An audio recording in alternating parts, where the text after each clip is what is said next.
SIR খসড়া তালিকায় বিক্ষিপ্তভাবে ভুল ত্রুটির অভিযোগ, কিন্তু কোনো ভুল ত্রুটিকে মান্যতা দেবে না নির্বাচন কমিশন। 3 বিএলও ও এইআরওকে কারণ দর্শানোর নির্দেশ নির্বাচন কমিশনের। ইতিমধ্যেই প্রকাশিত হয়েছে খসড়া ভোটার তালিকা। প্রায় 59 লক্ষ নাম বাদ গিয়েছে। পাশাপাশি প্রায় 1.5 কোটি ভোটারের তথ্য পুনরায় খতিয়ে দেখতে চায় নির্বাচন কমিশন। এর মাঝেই বিক্ষিপ্তভাবে কিছু ভ্রান্তির ঘটনা সামনে আসছে। হুগলির চুঁচুড়া বিধানসভার নলডাঙ্গা 120 নম্বর বুথে জীবিত ব্যক্তিকে মৃত ঘোষণা খসড়া তালিকায়।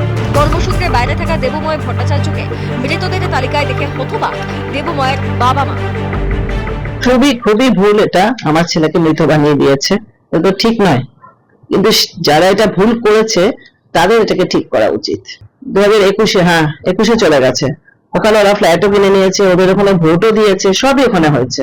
নির্বাচন কমিশন যেটা মানুষগুলোকে, জীবিত মানুষগুলোকে মেরে দিচ্ছে, ওকে কৈফিয়ত দিতে হবে এইসব অবান্তর কাজের। ভোটারটা শিফটিং হয়েছে, সেই ভোটারটাকে মৃত বলে দেখানো হচ্ছে।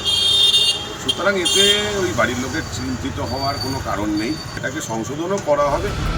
একই অভিযোগ উঠে আসছে কোচবিহার দক্ষিণ বিধানসভার ফুলিমারি গ্রাম পঞ্চায়েতে। অশ্বিনী অধিকারী এবং শিবানী অধিকারীকে খসড়া তালিকায় মৃত দেখানো হয়েছে, জানিয়ে তৃণমূল ও বিজেপি চর্চা। দেখা গেছে যে অনেক মৃত ভোটার হিসেবে দেখানো হয়েছে, যারা লাইভ ভোটার, যারা জীবিত আছে। বাড়িতে থাকা ভোটারকে তারা পার্মানেন্টলি শিফটেড দেখিয়ে দিয়েছে। এই সমস্ত কাজগুলো নির্বাচন কমিশন করেছে। এ নিয়ে কোনো চিন্তার বিষয় নেই, তাদের নাম অবশ্যই ভোটার তালিকায় উঠে যাবে। তৃণমূল কংগ্রেস এটা নিয়ে নিছক রাজনীতি করার জন্য এই সব কর্মকাণ্ড করে বেড়াচ্ছেন। বিএলওকে ভয়ভীতি দেখিয়ে জীবিত লোককে মৃত বলে চালিয়ে দেওয়ার চেষ্টা তৃণমূল কংগ্রেস করেছে। কোনো ভুল ত্রুটি মান্য করবে না কমিশন, জানানো হয়েছিল আগেই। জীবিত ভোটারদের নাম মৃতদের তালিকায় তোলার অভিযোগ। 3 বিএলও ও 3 এইআরওকে শোকজ করল নির্বাচন কমিশন। 6 জনকে শোকজ করল নির্বাচন কমিশন। কমিশনের সাব বক্তব্য, এতে সিও দপ্তরের ভূমিকা নেই, কাজ করছিলেন বিএলও এবং ইআরও এইআরওরা।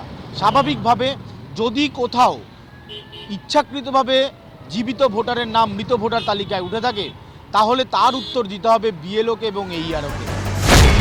হুগলির চণ্ডীতলার বুথ লেভেল অফিসার, মাটিগাড়া নকশালবাড়ির বুথ লেভেল অফিসার, কোচবিহার দক্ষিণের বুথ লেভেল অফিসার, হুগলি বিধানসভার এইআরও, মাটিগাড়া নকশালবাড়ি বিধানসভার এইআরও, কোচবিহারের দক্ষিণ বিধানসভার এইআরও। পাশাপাশি বৃহস্পতিবার থেকেই শুনানির নোটিশ দেওয়া শুরু করবে নির্বাচন কমিশন। কোনো বৈধ ভোটার যাতে বাদ না যায় তার জন্য বদ্ধপরিকর নির্বাচন কমিশন। অনুপম পাত্রের রিপোর্ট, রিপাবলিক বাংলা। বিএলওকে এবং এই নানা ধরনের কন্টেন্ট দেখার জন্য লাইক করুন, শেয়ার করুন আমাদের ফেসবুক পেজ, সাবস্ক্রাইব করুন আমাদের ইউটিউব চ্যানেল।